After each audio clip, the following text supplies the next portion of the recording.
Well, welcome back to Ford Nation. I want to introduce Joe Warmington and my best friend, Doug Ford, as you know. So, Joe.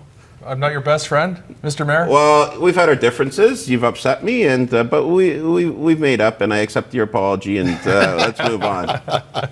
Well, you know what? I learned a lesson is, with you, there are areas where you do lose your cool, and we won't go into them here today, but if you go down a certain road, you tend to lose your cool. Well, I think it's natural. Bringing my wife and my kids into the situation is absolutely off limits to anybody. I don't care who it is. So that, obviously, it hits a nerve, and so I think that's a fair comment. But he did call and apologize, folks, and it's really good to have. Did you find this TV stuff easy, boys? Or? Well, no, we're always in front of the TV. Usually I'm running away from the cameras, and they're chasing Rob and I. I'm running into them. Or running into them, one of the two, but this is great.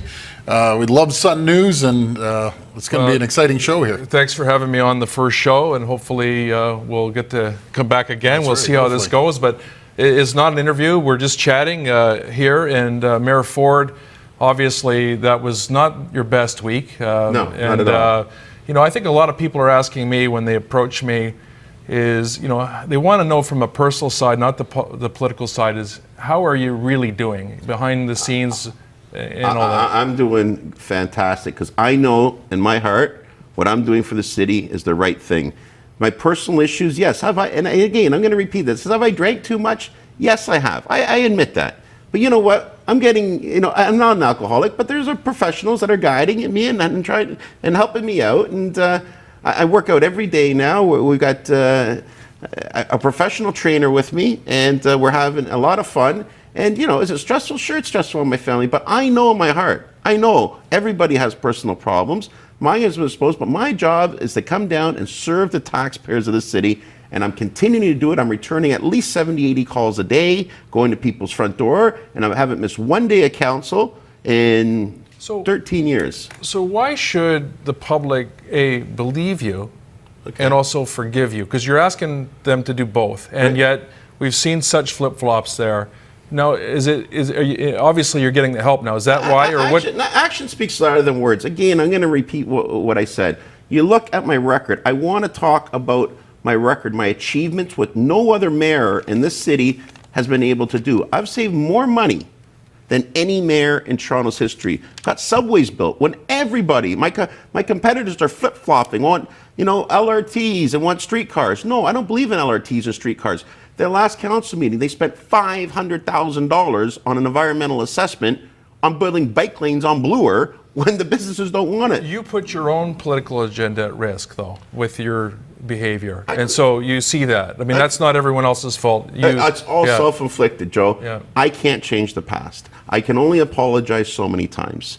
You know what? I'm not perfect. I don't think anybody's perfect. And if they are, I haven't met them yet. So what else can I do? All I can do is apologize and move on and just give me some time. And if you don't see a difference in, let's say, 4 or 5 months, if I'm not down a few pounds and you will see a difference, and that's all I can say. Talk's cheap. Action speaks louder than words. Well, actually, that's the first time that, and I think, Doug, you haven't heard that before, where the mayor is saying to give you a chance, give you some room to do that, and that's the first time he said that. So 4 or 5 months, you're going to do your own program to get there. I'm not going to tell anyone what I'm doing. I'm not going to tell I'm not going to talk about the health professionals. But I can assure you, I'm dealing with professional people. You haven't been drinking at all? I haven't touched a drop of alcohol in 3 weeks.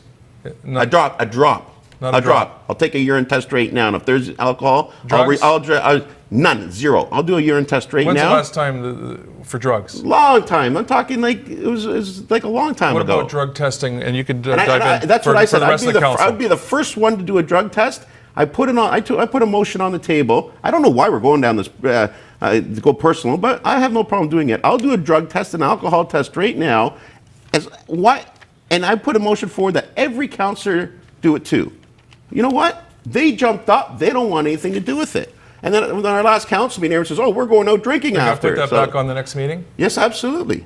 I don't want to do this. I'm not a rat, Joe. You know what? I know people party on the side. I know lawyers, doctors, everybody Who else has on a good council, time. You know, has done it? Anybody on I'm council? not going to name names. No? That's not. Why I'm not? gonna Why name not? names. Your name is out there. Why because not? No, but You know let them something, Joe? vote on it and see who comes forward and who doesn't. Joe, I think it should go right across the country.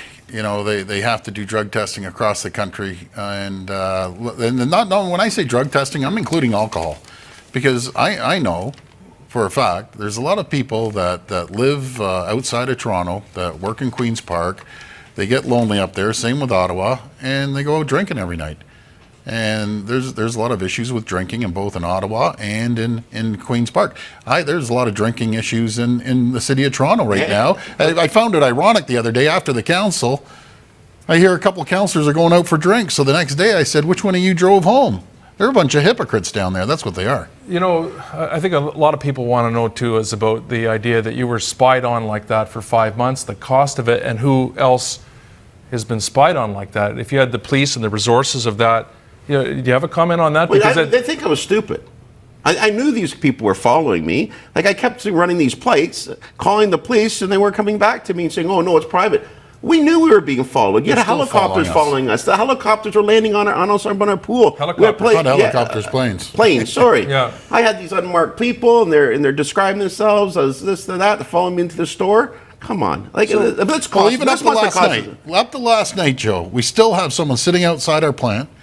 I get up to the office. I just like relaxing, getting away from everyone, you know, doing some paperwork.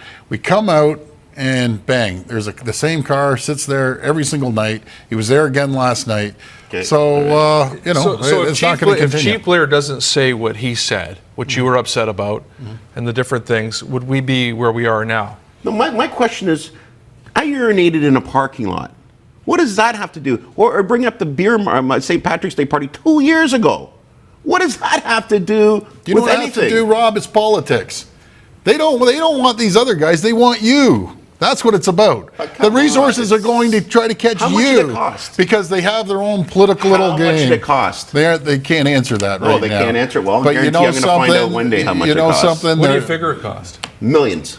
Absolutely millions. How for 5 months investigation with officers, with planes, all this stuff? Well, think, Joe, it must have costed over $1 million. I want to send a clear message to all our police out there. Rob and I love you. Absolutely the love. Frontline officers, I'll go to bat for them 100%, but we'll leave it at that. You know, we got to go to break. Sorry, guys. We have to go to break. One last question. The most famous guy in the world is right here. I don't know if it's all good, but how do you feel about the pressure that's on you and what you brought on the city? No, it's not a pressure. I'm feeling great because, again, I know what I'm doing is right for the taxpayers. I encourage everyone to come to the city. My door is open. I'll welcome everyone. I bring kids through. I bring adults through. I bring dignitaries through my office. Sit there.